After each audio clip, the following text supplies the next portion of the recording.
Hi guys, this is just a quick tutorial on regarding shooting similarly to two photographers I really like, Steve Heitt and Andy Hughes. If you have a look at their images online, you'll notice that they use fill-in flash. Additionally, they underexpose the background, so it's a kind of fill-in flash stroke underexposing the background exercise. Okay, and this tutorial is just to get you guys get your cameras set on the correct settings. Okay, I don't want to go too ins and too in and out of the sort of exact technical reasons why you need to put them on these settings, because I could be here all day. It's just to get you starting, and as the exercise unfolds, you'll kind of work out maybe how to change these rough settings that I'm going to give you in order to sort of vary your exposure. Okay, so without further ado, camera settings and flash settings on the camera are as follows. Okay, so first of all, I want you to put your camera on manual mode. Okay, so this is the mode wheel. Twist it until you get a little M here. Obviously, we're using a Canon camera today, but any camera, Nikon, etc., Pentax, Olympus will have a similar mode wheel where you'll put it on M. Okay, next, I want you to go on the scroll wheel, okay? And I want you to scroll to 1/200th of a second. Okay, now that's the maximum shutter speed you can use, okay, for this exercise. Do not try and go up, okay?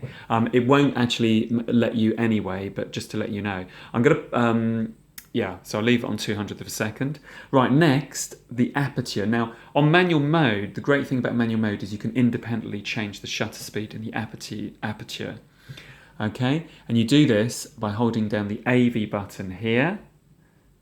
Okay, on some cameras it's the plus and the minus on the top here of the camera. That's Nikon's for you, but for the Canons it's the AV button. So hold down AV and you'll notice that the aperture is highlighted. I want you to put this on f/22. Okay, lastly, ISO put on 100. So my ISO button is here, ISO or ASA. On certain cameras, you have to go through the menu here to find the ISO ASA menu. So here, I'm going to put it on 200. Okay.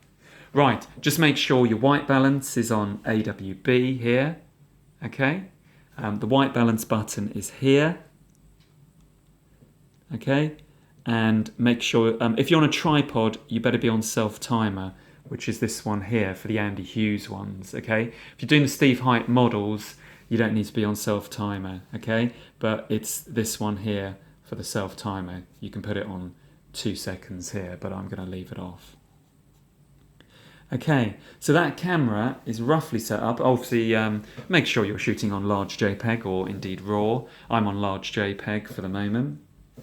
Okay, and all you're going to do now, this is the final thing. We're going to be shooting with the flash on the camera. So I'm going to pop up the flash, which is here.